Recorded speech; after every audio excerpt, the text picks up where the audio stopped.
Have you recovered yet, Thomas? Sort of. Sort of, yes. Last night, what a long day we put together yesterday for a preview for you, of very every. long day. I mean, for Yes, me, indeed.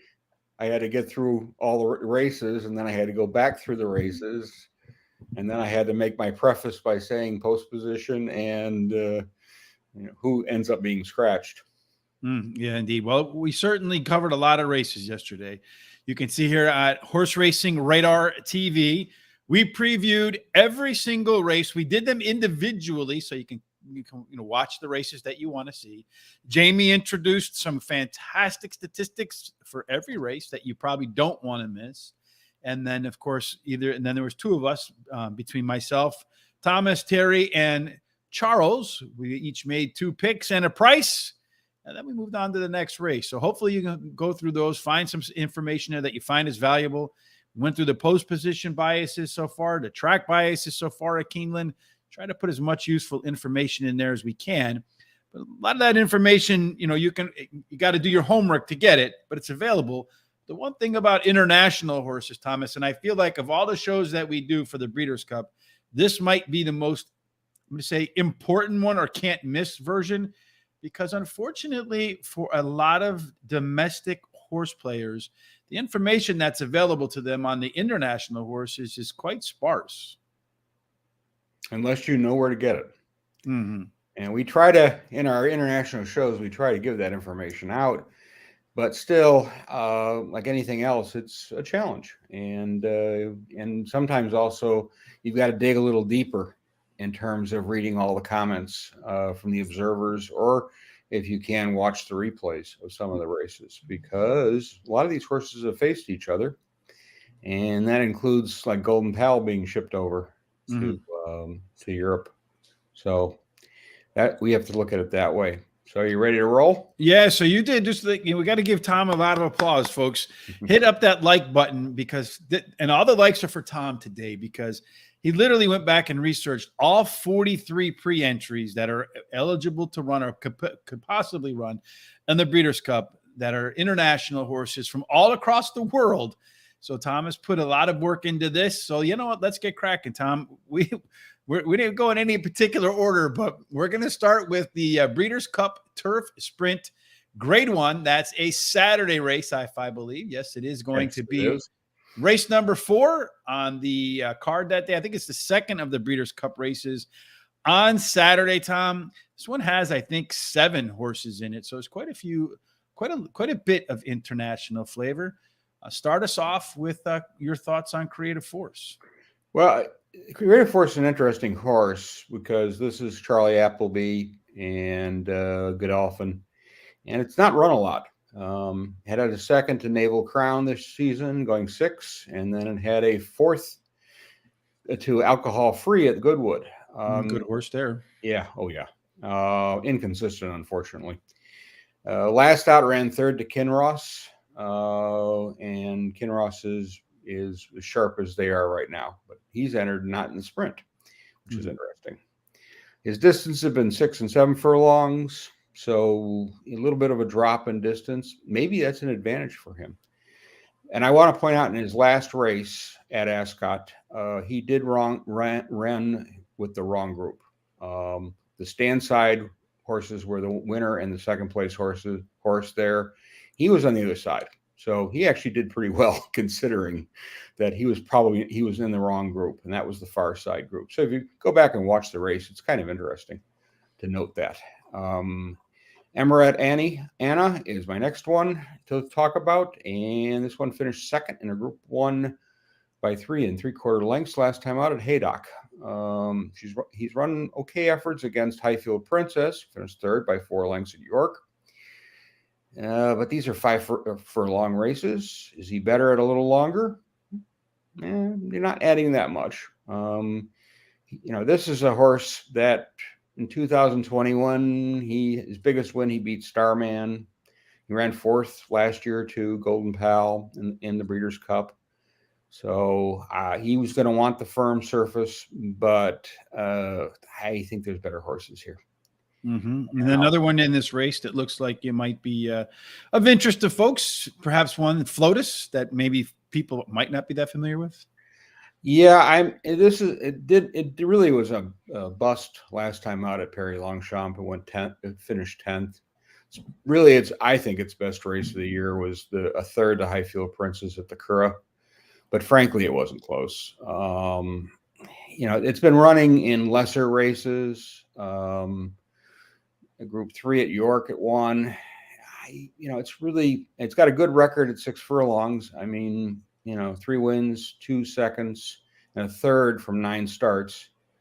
But I just think this horse is over its head. Now, one horse that you and I have an affinity for because, A, we're from Chicago, but B, we've actually done okay on this one. Go Bear, but shouldn't it be Go Cubs Go? I mean, isn't the song Go Cubs Go? But I guess they maybe not from around here, so they went with Go Bears Go. Yeah.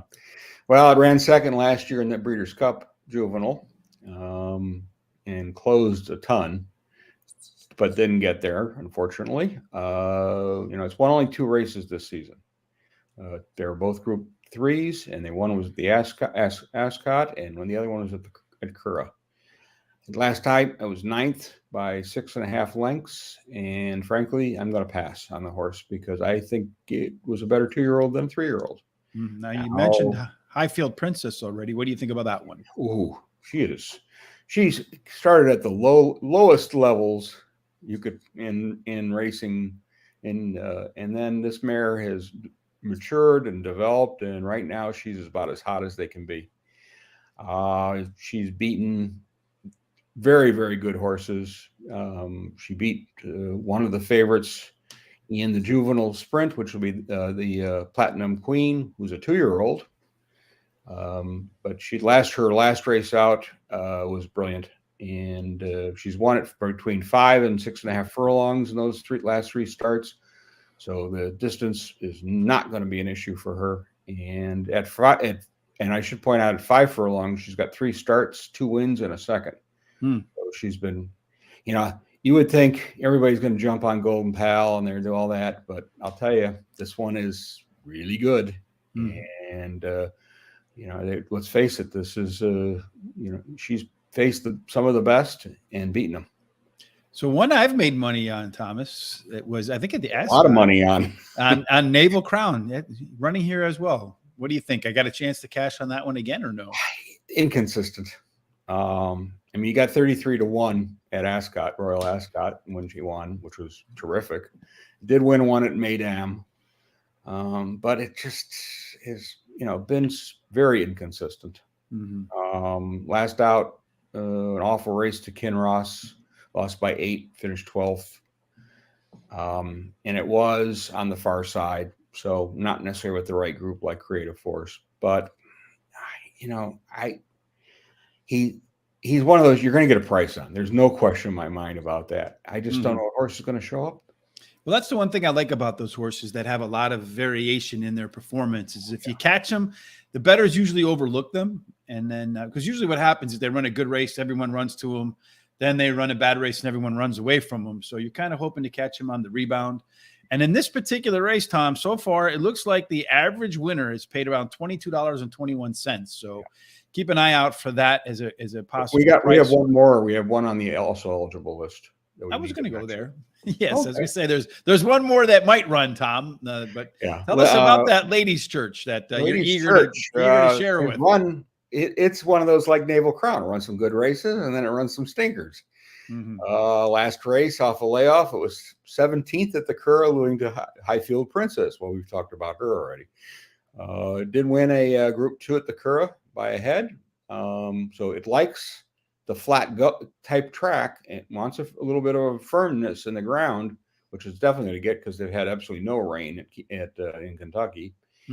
And so it's a money play for me in the money if it draws in, but I don't think it would win. You don't think it's got a shot to win? All right. Well, that wraps up that race. So we're going to move on to the next race. And I think this is, of all the races that are on here, this might be the one that you really, really, really, really, really want to focus on, the international horses. This is the Maker's Mark Breeders' Cup Filly and Mare Turf, 1 3/16 miles. and just kind of recapping a little bit of some of the stuff we talked about last night in our previews. And this filly and mare turf, the foreign horses have won 8 of the last 10. And in this race, only one favorite's won in the last decade, with the average payout being $18.38. So you're likely to catch yourself a nice price in the Breeder Cup filly and mare turf, Tom. What are your thoughts about, well, let's see, who do we want to talk about first? Let's maybe talk about Above the Curve. Yeah, that's Joseph O'Brien's horse. And, this is one that's super consistent because she's never been out of the money. She was third last time out at Paris Longchamp on Arc Day to Palace de Carrousel, and by 3/4 of a length. And the winner just came with just a really strong run. Mm-hmm. But this horse was right there. And, a good win at the Curragh. So again, that flat type track, 1.25 miles, Group 2. And frankly, it was a very gutsy win. Got up by a neck. It's lightly raced, only 6 races, 3 wins, a second and 2/3. If she's running all surfaces, being firm to very soft, and I think Ryan Moore is going to get this mount, and that's always a positive. Yeah, they haven't announced who the jockeys are going to be yet. That'll all come out Monday. And then after that, we'll go ahead and finalize who we think is going to win. But you think Dream Loper, who is a pre-entry to this race, is probably better suited for the mile. So you want to talk about Dream Loper at the mile? Well, when we get there, yeah. Okay. I don't. They've cross-entered the horse, but the trainer has indicated he'd prefer to go against the males in the mile because that's more of her distance. Mm-hmm. And I tend to agree. And what about Nashua? Nashua is one of the better 3-year-olds out there right now. Holly Doyle has been riding this horse beautifully, and it moved a little. I think it moved a little early last time out at Paris Longchamp, and that's when that was the same race with Above the Curve, and she's really good. I mean, really, really good. Again, never out of the money. She's got 4 wins out of 7 starts, and she's been improving and improving and improving. Again, another one who's versatile in terms of the firm to very soft. She's done it. She's shown up every time, and this could be the winner. Could be the winner. All right. And then Saffron Beach, is that one got a shot to maybe beat Nashua? I have to mention that this was their target race. Breeders' Cup race. So whenever I hear that, I do have to perk my ears up and think about it. But boy, it ran a stinker last time out. It went off as the favorite, finished 8th at Newmarket, and it wasn't even close. It was 16.5 lengths back. Like if I was jockey. Yeah. She's won some good race. I mean, she won at Royal Ascot. She's won going a mile in a Group 2. She's beaten some decent horses. Very solid horse. She beat Pearls Galore, who we've all know well about, and just made money on that one too. Yeah, and this is one you're going to have to think about, especially with post draw, because of the distance. And I'm not going to leave her out. Let's just put it that way. But I want to see the draw. If she draws outside, I don't think she has a chance. So Toy is another one on the list here that maybe has a shot. What do you think? That's an Aidan O'Brien one. It ran at Nass last time out and on the soft going in a mile. And it was a much lower level race than obviously Breeders' Cup, but they're obviously using that as a prep for this race. And it may have been a very good prep. When she's faced Group 1s, her best finish is second. It was at the Curragh, and she lost to Magical Lagoon, who is another very good one. She's had mixed results. 2 races in France were not great. They shipped her to Germany. She went off a huge favorite at Dusseldorf and finished 7th. Can we say inconsistent? Yep. I'm going to pass on her, but you are going to get a price. And it is Aidan O'Brien. So keep that in mind. Who does well over here at the Breeders' Cup. Yeah. Yeah. Tuesday, they're not running on Tuesday. These races are on Saturday, but does Tuesday have a chance running in 3 greatest stakes races, Group 1 races in a row, putting together the international naming and the U.S. naming? Yeah, I mean, you go and really the race you have to look at is the York race when she finished second to Alpinista, who went on to win the Arc. It was a good effort, and I didn't think she had a chance in the race of beating Alpinista. She was on a 6-race winning streak, and Arc was her target, and obviously she qualified for the to get into the races here for the Breeders' Cup, but they're obviously she's done for the season. She may be done for her career. She's run second to some of the better horses in here, like Nashua and Palace Carousel. So, I mean, it's one of those. I don't think she can win, but it is Aidan O'Brien. I'd like to see the post, and I'd like to see with the draw. If she shows up, she's going to be tough. Via Sistina, this one hasn't faced this sort of company yet. At least may have faced some type of these horses, but hasn't beaten any of them. Any chance that she pops here? I don't see it. The only thing, but she in October 1st, she was transferred to a new trainer. So and ran okay after that, but again, that was conditioning. I look at it as conditioning of the old trainer because of it was only a few weeks difference. I ran second in Group 3 at Newmarket. It was a credible race. Her two wins this season have been in Class 2 levels, a handicap and novice. This is one is going to be huge odds, and I don't really see this horse. All right. So one of the also eligibles in here is Miss Encine. She got a couple of wins in 2021, but nothing in 5 races since. Can she break that slide in the Breeders' Cup? I sincerely doubt it. She was also on the list for her 2 races at the British Champions Day at Ascot, and she didn't draw in on those races. This is one of those fractional ownership things too. It's a My Race horse. They want the English version of it. So I think race horse. Yeah, this is one I think is overmatched in this race, but she's 3, and for the maturity, maybe the key here. And so she may get better as she gets a little older, because sometimes these fillies and mares take a while to really find their footing. And case in point, Highfield Princess. So that's where I feel with her. I don't see her in this race. Not going to find her footing in this one. Okay, the Breeders' Cup Turf Mile. This is an interesting one to me because you had some bombs coming through from the international markets on this one. You had Order of Australia, right? That one paid what, $148? Break for the 14th hole too. And then you also had a few years back Karakanite that paid $62 to win. So those two have really smacked that average payout pretty much higher to $29.50. But if you take those two out, it really drops down to about 11. So it's been one where the favorites have really, minus those 2 bombs, where the favorites have done kind of well in here. So the first horse we're going to talk about, Tom, is, let me bring up my thing. Well, Bayside Boy, you don't think that one's going to run in here, but if it did run, what do you think its odds might be? It'd be the favorite. Just beat Baid and Adaria. 2 very, very good horses. Adaria won the English Derby 2 seasons back, and Baid was undefeated until that race. I actually had Bayside Boy in that Baid race second, and I remember saying, if anyone's going to beat it, it's going to be this one. And I should have put it first. I might have gone viral had I gone first. All right, so Dream Loper's one that we kind of mentioned a few races back. This is the race you think Dream Loper's better suited for. Tell us why.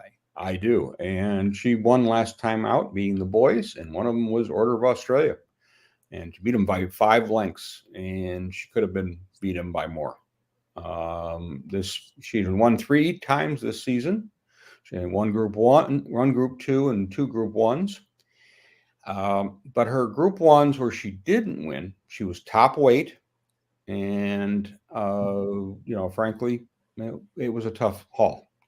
But and she'll get a little bit of weight here, so it'll be, I think, a better weight carrying, so that'll help her. And in those 2 wins that she's had, she beat the males, so she's obviously very competitive. I don't think 2 turns are going to be a problem for this horse. I think this is a better race for her. I think she's a miler, and the trainer is targeted for this race, as I said before, and I think she's going to be really tough. All right. So one horse that's been really tough to beat lately, seems to me in top form, also an entrant here, Kinross. What do you say about that one's chances to win? I think it's got an excellent chance to win. It is in form, and it's been running a little shorter distances than the mile, but it got the mile before and did it on the all weather at Kempton. So we know it can go around turns and maybe get that distance. Frankie Dettori up, no question. That'll be the rider. He's in Australia right now riding. So globetrotting, to say the least. But he wants to be on this horse. And boy, it's been running lights out. And can't really complain at all. I mean, last night at Ascot was on the near side in that same race with Creative Force and Naval Crown and a couple others, and it just, nobody got close. When it made its move, it was just rolling. So Malavath is another horse in this race that Americans might be, or folks that follow North American racing might be familiar with. Been to Del Mar, did run well against Kinross, as you mentioned last time out, that Paris Longchamp. What's its fortune's going to look like on Breeders' Cup Day? I think it's got a good chance. I mean, it's run mainly in France, and then of course a trip to Del Mar, as you said, but there was also a trip to Newmarket. Been running between 6 furlongs and a mile. It was a good second to Kinross. She had been off for 61 days, so brought her back. That fall kick. She's won Group 2s, won Group 3s. But she's only placed in Group 1s so far. She's done well against the males, but she was better as a 2-year-old than a 3-year-old. And as you said, she ran second to Bianca last time out, so no problem with 2 turns. I'm going to consider, but if it draws way outside, I would say no. Okay, so last year's most controversial horse was probably Modern Games. Horse, as you remember, it was on the rail. The horse to its outside acted up, got scratched, and they scratched Modern Games, only to let the horse run again, killing a lot of pick 6s, pick 4s to close out the racing at the first day, right? At Del Mar. Races, yeah. But then they turned around and let the horse in the race again. But it was purse money only, so the bettors couldn't have it on their tickets. And of course, once they did that, you already knew the outcome. Modern Games was going to win. So minus scratching it and putting it back in, does Modern Games get a win that the bettors can actually benefit from? Oh, if it doesn't have gate problems again. And they run. It wasn't it? They opened the gate and let it out, and somebody told them that it broke through the gate. It was bizarre, to say the least. It lost to Bayside Boy last out. It was over the soft going, or good to soft, I should say. It's definitely a miler without question. It can handle the 2 turns. It's already done it. My thing with this one is I don't think that last race was a great race. And I think it may be regressing after a really good win at Woodbine. That's my concern. And that's why it's going to be, it may be the favorite, but I'm going to pass. Sentimental favorite for sure for people to get their money back. Okay. Yeah. One other one in here is Pogo. Order of Australia. Order of Australia. Do you have that one in here? I didn't see that in your notes there. I see it kind of flushed into there. Yes, indeed. The long shot, Order of Australia. I kind of overlooked that one. And they're not going to, maybe you could pay $148 again. What do you think? Well, I think it'll pay something, but it did run a good race last out to Annapolis and Ivor at Keeneland. So it ran a really awful race at Keeneland last year, and this year it runs pretty good race. So what horse will show up? Well, we know what it showed up in the Breeders' Cup in the past. And, you know, I think it's an up and down horse. I think I'd rather bet some of the other horses rather than this one. But could it show up in the money? Oh yeah, I think so. All right. Now we get to the 4-letter word, pogo. For whatever reason, I like horses with 4-letter, easy to pronounce 4-letter names with some interesting combinations of letters. Pogo. What do you think Pogo's chances are in terms of collecting here? It won last time out in a Group 2 at 7. And the other races won were in Group 3s. It's only placed in Group 1. Again, this one is definitely a price.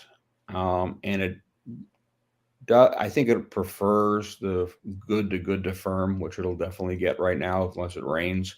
Mm-hmm. The form is good, but this is a tough spot. There's some really good horses in here, and including the domestic ones. There's a couple of really good ones. I think this is a tough race. Yeah, indeed it is. One other horse that might come in here is Saffron Beach, but we already talked about her probably running in the Filly and Mare turf. So you think that one's better suited for a little bit more distance? Yes. All right. Next up on our list of fun races to go over is the Breeders' Cup Turf. This one is 1.5 miles on the turf course. Of course, it's the longest race. As Terry puts it, it is a marathon. Terry loves marathons. We had a marathon of shows last night, so make sure you check all those out right here on Horse Racing Radar TV, where we previewed every single race individually for the upcoming Breeders' Cup meet. All the races on Friday, all the races on Saturday, so you can pick and choose which ones you're most interested in. But this race is, again, another one that those folks who follow foreign horses want to be interested in because they tend to win. They've won 6 of the last 7 and pay an average of about $16.70 for the winner. So you get some good value with those horses. And in the last decade, only a couple of favorites have managed to win. So opportunity to collect some nice prices in here, Tom. I know you're not a fan of Broom in this spot. I kind of am a little bit as maybe a price play. Just looking at its 2 efforts on this side of the Atlantic, both of those numbers, it might not have been winning efforts, but both of those numbers were very solid. And I feel like if Broom can run the same race it's already run twice over here, it might be enough to win. What do you think? Well, it ran second to Bear last year in this race. And it was a nice effort. There's no question about that. It's only got 1 win this year, and it was in Group 2. It was Royal Ascot. They went 1.5 miles, so the right distance. But overall, races have been average. I mean, it shipped to Saratoga, went off as a big favorite, and lost to Gufo, finished 4th. And then, it raced twice. It had its last 2 races. One was the Arc. It was on a very soft going. And yeah, it was really nowhere to be found. And then at Leopardstown, it faced Luxembourg, and again, nowhere to be found. Distance is not an issue, but I think the form is. Mm-hmm. And if it runs back to its Del Mar race, it's right there. Mm-hmm. But I think there's other horses in here. Even last year, it didn't finish all that far. I mean, that Saratoga race didn't finish all that far off. Only 1.5 lengths. No, it was there. Mm-hmm. But again, it was a good pace. Broom was not. It was right behind the leaders. He just didn't have the kick to get home, and Gufo just flew. Mm-hmm. And let's face it, Gufo's is a very good horse. Very good horse. Well, just as a point of note, before Broom came to Del Mar, it ran in France at Longchamp, finished 11th by 9 3/4, came to the U.S., finished second by 1/2 length, actually had the lead in the stretch. And then at Saratoga, where it finished 4th by 1.5 lengths. The race before that, as you mentioned, was at Ascot, finished 4th by 12 lengths. So maybe there's just something about the food over here. Maybe it's getting the good hay in this side of the world, and maybe it just prefers that. All right, the next horse on our list to talk about here is Swan Song. It is the farewell race for Miss Schriff. Can Miss Schriff go off in a fairy tale ending? Possibly. won some big races, and they've won them on dirt, turf. This is a very talented individual, without question. And it's finished behind some very good horses this season, including Van Den, Pile Driver, Baid, Luxembourg. I thought maybe it would be entered in the Classic and put it on the dirt. Because why not? I mean, it won in Saudi Arabia on the dirt in the richest race in the world. But isn't there dirt kind of heavy over there? Probably more. Yeah, like... it was more. It's a very sandy.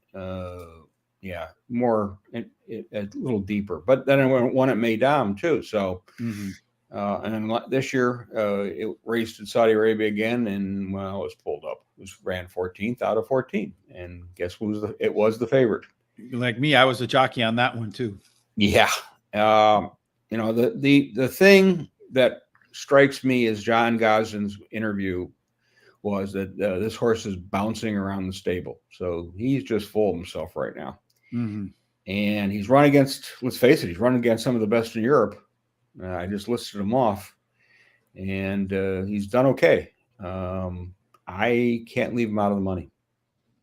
All right. So next horse on our list is one that kind of got off to a slow start in the U.S., then got its act together, winning, I think, the next two after that. So Nation's Pride, can it make Charles and Terry's hat trick race a winner here too? Yeah, I think it's the winner. This 3-year-old is really went to Belmont, lost to Ryan second to Classic Causeway. Classic Causeway had its own way on the front. And then it came back at the Saratoga, turned the tables, then turned the tables again, and went fine at Aqueduct. The key, I think, for this horse is that after that first race here in this country, they left him here, and so he's been training at Saratoga and at Belmont. And it's, let's face it, Tory won him on last time. William Buick's ridden him and won. James Doyle's ridden on the horse and won. I mean, he's won one really awful race, which was the Epsom Derby.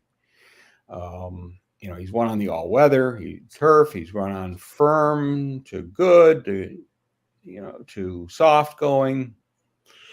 So you're saying if it gets a little bit wet down there, it's not going to bother him? Yeah, if it came up a little wet, I think maybe I would be hesitant, but this is definitely going to get the first call rider, which is William Buick.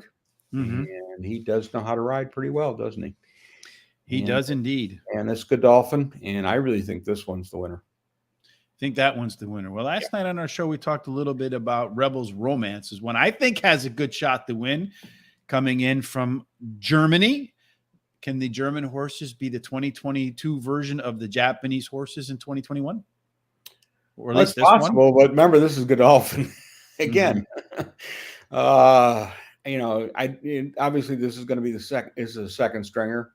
So most likely, like James Doyle will probably maybe get the ride, maybe somebody else. So you're calling James Doyle a second stringer? Well, no, it's the first call for Godolphin is William Buick. So. But they use Frankie Dettori. They use very good riders. They got a lot of horses. They need more than one rider. Yeah. And they're all, and let's also face it, they're all over the world. But if you may remember in the race where Nation's Pride won at Saratoga, of course, the race before the day before was the Fillies version of this type of race, and William Buick was over to ride both these horses, both those horses. And what did they do? Win. They won. Yeah. So. I think it's a top contender in this race. It ran a couple bad races in Dubai, then it's won 4 in a row. That's not unusual. A lot of horses go over there and don't fare well, come back and then they do well. But it might take them a race to recover from the trip, but afterwards they get back on the horse. Well, this one came right back and won. So, it really didn't miss a beat.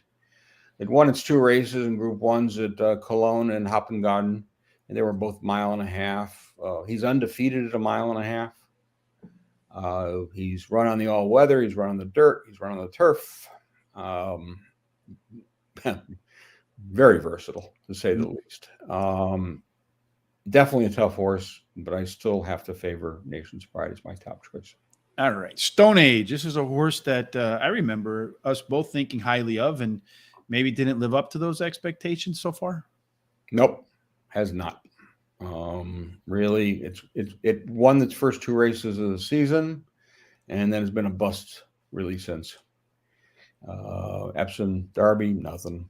Ran third to Classic Causeway, and Nation's Pride, and then they brought it back for Saratoga, and again was beaten. And it was no match at Leopardstown with Luxembourg. Finished 5th in that one. It's run against Baid. Did nothing. There's got to be a huge turnaround if this horse is going to do anything. This horse is going to make any noise.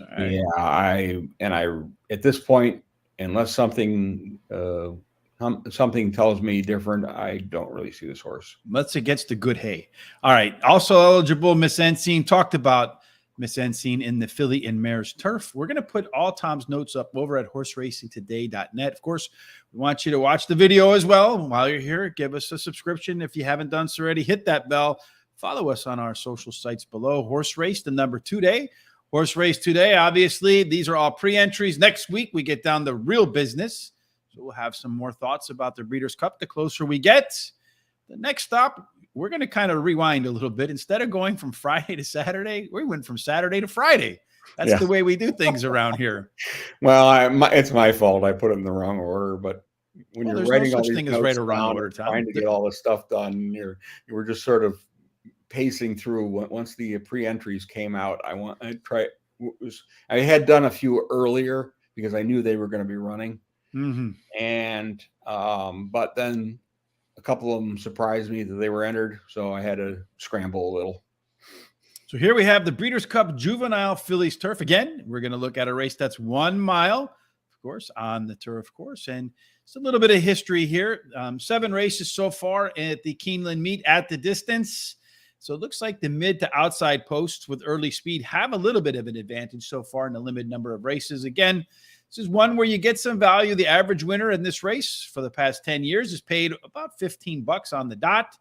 And if you're looking for a trainer that tends to do well here, Chad Brown, who else, has won 4 out of 8. And you have felt like, and I know you told me this before, that Chad Brown just had a better barn of Fillies than he did of Mare, than he did at Colts. So maybe this is another race he can win. But what do you think about his chances? Definitely has a chance. You must consider any horse that he has got in this season or this year. I really think his Fillies and Mares are much better than what we've seen coming out of the Colts side. And I've stayed away from the Colts, but haven't stayed away from those other, because they've been winning. Do you stay away from Basil Martinis? These are 2-year-olds. So let's always preface that by saying it took a while for this horse to break its maiden, but it ran 4th once and ran 2nd 3 times. So it was competitive, but it was just not winning.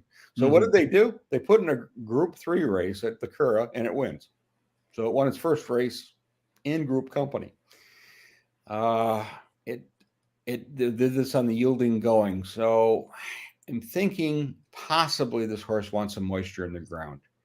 And unless we get a deluge in the next week plus, it's going to be a week from today. If there's no rain, I just don't know but one little piece of information there, Thomas, that last weekend Charles went down to Keeneland, and I guess we spoke with somebody on the grounds there, and he had mentioned that it has not rained because Charles lives in that area, and he said it hadn't rained in a while. So he was talking to you, surprised at how green the grass was on the turf course when he got there because of the lack of rain. And he said that they're watering it every other day, something like that. So the ground has a little bit of give in it because it might not be as dry as people think. So a little bit of inside information there, Thomas, that you're not going to get anywhere else. That's correct. And it could be very useful because these foreign horses tend to like a little more give in the ground. There's, with one exception, I think there you generally find that to be the case. One exception being in coming up.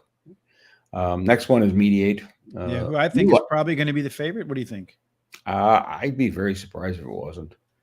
It won its first 3 starts. They took a 64-day break, and then it won again at Royal Ascot. I mean, in a great Group 3 race. In September, it came back, went off the even money favorite, and got beat by my horse, the horse I liked, who was a second starter, Tarath.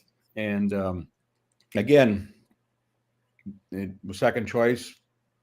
Last out, lost to Lazoo. It's run good races. There's no question, and you got to consider it. There hasn't been out of the money yet, and Aidan O'Brien, and I'm going to make the assumption that this one is Ryan's Moormount. One quick thing you mentioned about the weather here, just quickly. Great thing about the internet. Boom, boom, boom. You ask, you receive. Sunday and Monday, looks like we're going to catch some rain down there in Lexington, Kentucky. So if that's the case, maybe depending on how much rain there is, of course, could be maybe a little bit on the soft side, particularly if they continue to water it. So keep an eye out on the weather forecast, because sometimes that stuff moves around. What's your favorite colt and your favorite filly or mare to win at the Breeders' Cup from the imports? Sound to me like you like Dreamloper. Dreamloper? Yeah, that's your favorite one? I think that's my top choice. Perfect. Dreamloper. So make sure you circle that one on your roster of picks. And then again, you'll find them all on the horseracingtoday.net. Tom's summary of all of these 43 horses that are in here, including the next one we're going to discuss, Midnight Mile, 2 races, 2 wins. Yeah, and one at Newmarket and one at Doncaster. And there was an 83-day break between those 2 races. So this is obviously one they won with. They put her away because maybe you needed to mature a little more. Raced at 6 furlongs and 7 furlongs, and she got herself in some trouble in those races, both of them actually. But she still really didn't have a clear running until late, and then she got right up. So that says, interesting. Mm-hmm. And also she's bred. Her breeding indicates that she wins early, and she matures a little quicker than others. So you want a price, this one would be your price. That might be one you want to target if you're looking for that Order of Australia money. Never ending story. What do you think about this Group 3 riser? Well, what the maiden in Group 3 run, last out at Perry Longchamp, it ran 3rd in a Group 1. It was a mile race, and it looked nice. I mean, the race before was at the Curragh, and it was a messy race for her. And frankly, ran 4th, and that was pretty good. Is she good? Will it improve enough to be a Group 1 winner? It's Aidan O'Brien, Mm-hmm. and he's got 2 of them in here that look good. I think this is probably the lesser of the 2, or the 3, I should say. But I got to think about it. And again, the draw may play a big role in this race. All right, so we're going to talk about Spirit Gal as the next one. Yeah. Yes, indeed. What do you think about Spirit Gal? Oh, she was actually my top choice. Oh, the first 2 races, maiden, it went 4th and 2nd, got a little better. Then it won the next start at Naz, and it was a maiden race. And then they took it over to Dundalk, which is the only all-weather track in Ireland. Mm-hmm. And it beat the males. And one of them is Cairo, who ran 2nd. I think it's a really interesting route he's taking with this horse to get to this point. And it looks like it's maturing nicely. And I think you've really got to think about this horse, and I think you're going to get a price on it because I think you think it's going to win. All right, so I do. Manhattan Jungle. This is also eligible, and you think it's going to run in a different race, or not? Yeah, I think it's another race, frankly, but I don't think much of the horse personally. All right, let's see what you think about the Juvenile Turf Sprint, 5.5 furlongs. I think this is the first race, right, on the Breeders' Cup card on Friday of the Breeders' Cup races. It's race number 6 on the Keeneland meet for next Friday, so a week from today. I don't know what time the race will kick off. Well, looks like it's going to kick off around 2 o'clock Eastern, so probably about an hour and 15 minutes from now, plus a week. I think they've only run this race 4 times so far, and interestingly, the last 3 were won by Wesley Ward, with Irad Ortiz as the jockey. Now, we know which horses Wesley Ward has potentially in this race. There's no idea which one Irad is going to ride. I know that from our show last night when we talked about it, you feel like one of those Wesley Ward horses has a pretty good shot in here. But what about Aesop's Fables? Anything we can learn from that horse? Yeah, it won its first 2 starts, one at Navin and one at the Curragh, and has won since. But 2-4 to Curragh, ran at Newmarket in a Group 1, and then they dropped it down a little to Doncaster in a listed race, ran second.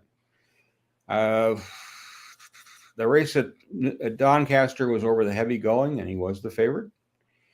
I think the distance is right for the horse. I don't know about the level. I think there's better horses in here. Dramatized, probably not one of those better horses in your view. Well, ran it and won it, Royal Ascot. So quicker. But on the other hand, last race it was at York. It ran 5th. It was a Group 2 race, and the trainer was questioned by the stewards, and he said that maybe the 6 furlongs is not suited for this horse, which I thought was an interesting comment. So do you think it's too long, too short? What did you think? I think she's sorted for that. This is one of those 5 furlong specialists. Going to be at Los Alamitos before long. Yeah. Well, there's no grass there. It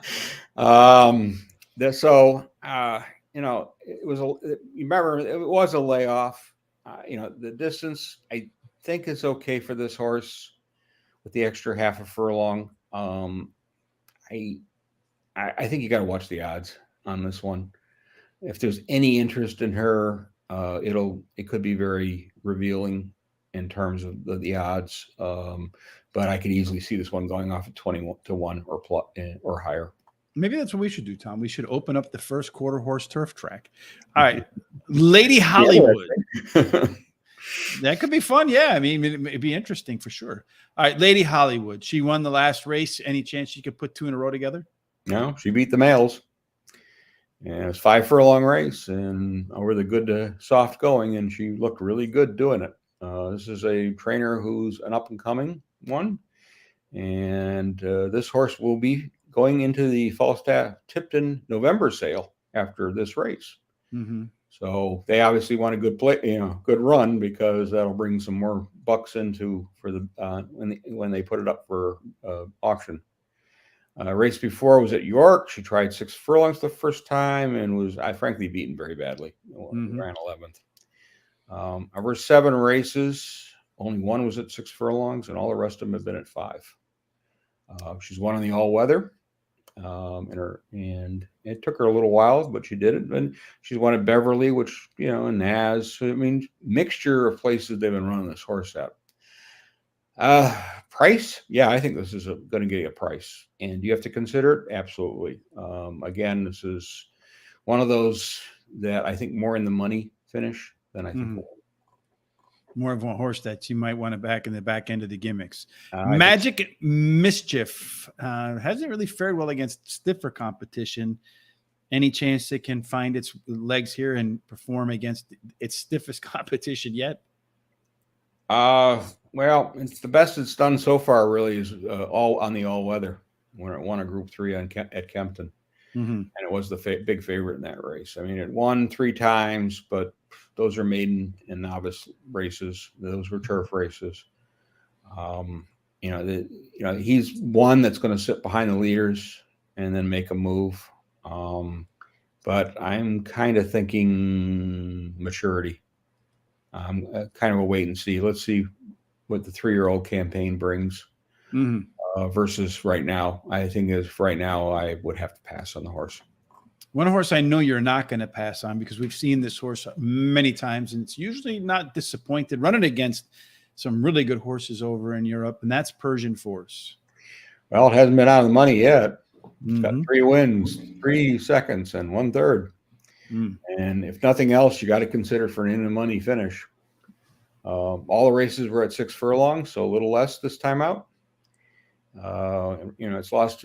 Royal Ascot ran second to Bradsill. Unfortunately, that horse got hurt, and it won't be returning until the 3-year-old campaign. It's a good horse, though. Yeah. And so is that Blackbeard. Oh, little Big Bear and Blackbeard. Blackbeard has now been retired. He got injured in a training situation, so he was supposed to run in this race. He's been obviously taken out and retired to stud. Little Big Bear is targeted for the Guineas next year, so he's been put away for the season, and unfortunately not going to see him run here, but that would have been an interesting one. Those are 3 horses that it's no shame to come in behind. No, and that's why I could he win? Yeah, I mean, is he going to finish in the money? Oh, you better consider him. Odds wise, 9-2, 7-2. I don't think favorite. No, because the next one will be the favorite. The Platinum Queen will be the favorite. Yes. Well, this is the horse that's beaten older horses, and they did that in a very soft going at Perry Longchamp. It was a 5 furlong race, and she went 58 in the very soft going. So I wasn't jockeying that one. No. And then when she tried older horses before, that was the Nunthorpe. She lost to Highfield Princess, which we've talked about, and she finished second. Again, Highfield Princess is 5, not 2. So this is a really, really fast wonder child. Oh yeah, and she ran second to a horse by the name of Trillium, who was targeted for this race. Unfortunately, she came up injured, so they've again we'll see her right maybe next year. And her running at Goodwood, she ran 56. We've seen there's a couple of them that run 55 in this, but remember that's a flat track. Goodwood's not a flat track. And in the soft going, you can do a 58 like that. That's quick. That's fast. Yeah. I mean, her only loss was Royal Ascot. That was, I would say, a bad race, not a loss, but a bad race. She didn't get a clean start in that race. And I would be really surprised if this one doesn't go off the favorite. Based on the company she's been keeping, because nobody else has faced older horses and done that well. So 3 that might get into this race include Manhattan Jungle, one that we kind of briefly ran over last time. He fits a better fit here. Wuduau, I don't know if that's how you pronounce that or not, and Hispanic. Any of those 3 that you think, if they get in, has a really good shot to pull it off? No, I don't. I don't think any of them. I think that the only one that may have a chance is Woda. It's only a maiden winner. It's run 6 times at various levels, at various tracks. They had a layoff and they returned. It looked like it needed that race. Consider for somewhere maybe, but I don't think any 3 of them have a chance. None of the above. All right. So I think the last race we're going to do, if I did my part correctly, and I don't know that. You didn't. No, you didn't. Oh, we have another race after this one? Well, we have the Japanese horse. I'm not talking. Oh, you mean in that race? No, in the she's either going to go in the Fillies and Mare sprint or in the sprint race then there'll be 2 dirt races. Yeah. Okay. So I had all the turf races in here. Okay. So maybe I didn't do my job correctly. I can catch up, I suppose, in the background. But anyway, the last race I think we were going to do it's the Breeders' Cup Juvenile Turf. It's a grade 1, as many of these are here, and this one is a mile on the turf. And in this race, Tom, it looks to me like again, 1 mile on the turf, you find that the mid to outside post with early speed have done very well. This is that Modern Games race from Modern Games race, from last year. Yep. The scratch get put back in. Again, this is a race where Charles Appleby and Aidan O'Brien have done very well with the duo hitting. That's a new word, 2-0. I think I'm going to make that one up. Instead of duo, it's a 2-0. The 2-0 have won 7 of the last 11. So look for the horses with either Charles Appleby. I think he's got one possibility in here, and Aidan O'Brien has 2 possibilities in here. The first possibility that we're going to discuss is Cairo. Cairo, yeah. This horse is interesting because this is a later. I think for Aidan O'Brien is a little more unusual with a what do you think this is a good 2-year-old, because this one didn't start racing until August. Mm-hmm. It ran second in that race, and then came back when its next start. They got a little more conservative, and we talked about Spirit Gal already. That's who done dark. Well, that's the horse lost to. Went 7 furlongs, lost by a neck. It was a good race for the horse because they moved it to a Group 3 race at Leopardstown. Caught the yielding to soft going again at 7, and guess what it did? It won. It's bred to go longer. There's no question in my mind, and yeah, I think you got to consider this horse. All right. So the next horse we're going to consider after Cairo is the one. I think this one is a Wesley. Is not a Wesley. I think this one is the. This is Godolphin. Yeah, this is the Aidan O'Brien horse, Silver Knot. That This is Godolphin.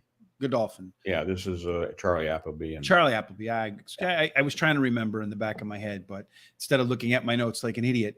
But this is one you feel pretty confidently about. I felt last night when we were talking about this particular race. Well, and really the race that impressed me was the last one. It beat the heavy favorite in the Autumn Stakes by a neck. It was a mile race, Group 3. I mean, it was a really good run. Prior to that, it ran an awful race, really at Doncaster, and it was only a 3-horse field. Soft going, just was not its day. Sandown, Group 3, won, no problem. Also has won on the all-weather and Kempton. So it's got 3 wins from 5 starts. The 2, all its wins have been on the good going or good to firm. We get that. I think this horse is the one to beat. That's the one that beat the Silver Knot, and it's an Appleby horse, Richard, not a O'Brien horse. Next up, I think this is the last of the foreign horses in this race, is Victoria Road. And I think this one belongs. All right, now I'm going to screw it up for sure. This one is an Aidan O'Brien horse. Am I right? Yes, you are. All right. Interesting way this gone horse, because one of the last 3 races. And as the distance have increased, the horse has gotten better. Mm-hmm. So 7, it wins its maiden. Went out in a listed race, won that, and went on a Group 2 and won that. So maiden was at Gowan Park. They shipped it to France, and it ran at Deauville and then ran at Chantilly. Its first starts were okay, but it's really the last ones where this horse has come into form. I don't think it'll have any problem with the going at all, and this horse you may see in the front end. So we're going to try and catch me, and catch me if you can. And this one is one that you better seriously look at. I think it's the top competitor to Silver Knot. So all right then. All right, so that'll keep the that streak between Appleby and O'Brien fully alive by the time the race is over. I was sort of right, Tom, because we were only talking about one horse in these. And it's either going to be in the Filly and Mare Sprint. I actually had it in my window, so I was wrong and right at the same time. So it's either going to run in the Sprint or the Filly and Mare Sprint. It looks to me like you think it's going to run in the Filly and Mare Sprint, which is a 7 furlong race. I think it's the first of the Breeders' Cup races on Saturday. So it's the one that's going to kick it off. And this is, as you said, the Japanese horse. It is Chain of Love. Like you said, also maybe might run in the sprint against the boys. But you feel like this is the better spot for Chain of Love in the 7 furlong race. Before we do that, just a couple quick points about these 7 furlong races. Average winner in here has been pretty high, $27.30. But again, you had a couple bombs in here.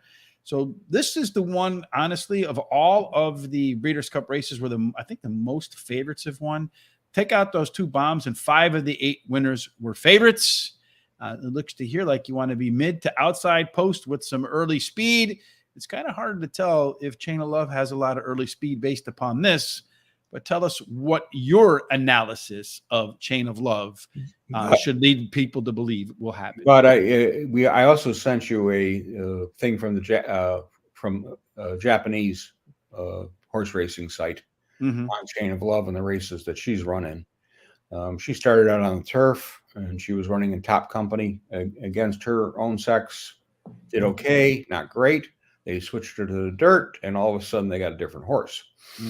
And but remember, in Japan, the dirt racing is a little lesser thought of than the turf racing. So, and we know that because what happened last year in the distaff? Ooh, a big price. Oh yes, big one. Yeah, and so when you look at these races, you got to, listed race in Japan may be a little better than we think it is on the dirt. And and then of course the most influential sire being great now is Sunday Silence, and he was a pretty good dirt horse. He won the Classic, and he won the Kentucky Derby, and a few other races. And I would say that it's a name that even if you're not a hardcore horse player, you're familiar with that name. So that's transcending the sport. All right, Tom, 43 horses, a bunch of different races, including a bonus at the end from Boneheaded Rich. Well, we should mention, though, with Chain of Love is, in all her dirt races, she's only been facing the males. She's never faced her own sex. You know why? They don't have female horses over there? There's not a lot of races in Japan for that, but she's also been shipped to Dubai, where she ran 4th, and then she was in Saudi Arabia and at Riyadh, and she finished 3rd in that race. And so she's been running in some good company, to say the least.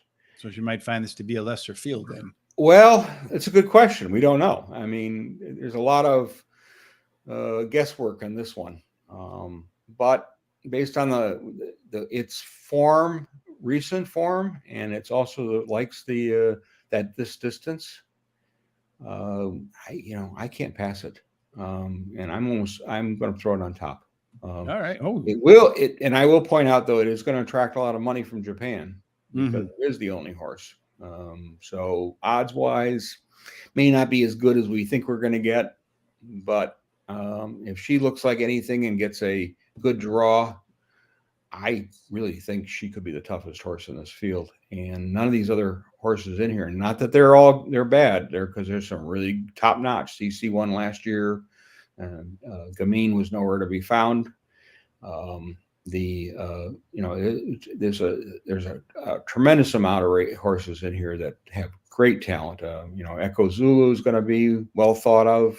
Latruska is in here. That's a ton of speed. But I think this one, based on that company she's been keeping, maybe the one you really got to look at.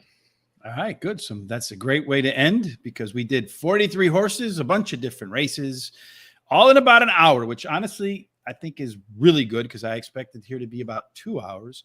We were around 3 hours last night in different segments, covering every single Breeders' Cup race. So now we have the preview with great statistics for every single race. We have all the international horses covered. The only thing left now, Tom, of course, is for them to go ahead and make everything official on Monday. Then we'll have post positions. We'll have jockeys. We'll have odds. We'll be able to start crafting our tickets, but you can start getting prepared, get a little bit of understanding of which post positions have been playing well at the distances and surfaces at Keeneland so far. So when the posts come out, you're prepared to see which horses might have an advantage, especially for the sprints and the longer races. Then, of course, Tom, we'll be back on Monday. Terry's can't make it, so I'll be here on Monday with Charles to go over Parks. Terry will be back Tuesday for Hollywood. I'm going to be on Monday. Yes, indeed. Why are you going to be on Monday? I'm going to be on Monday because the race that stops the nation is going to be run. That's the Melbourne Cup at Flemington in Australia.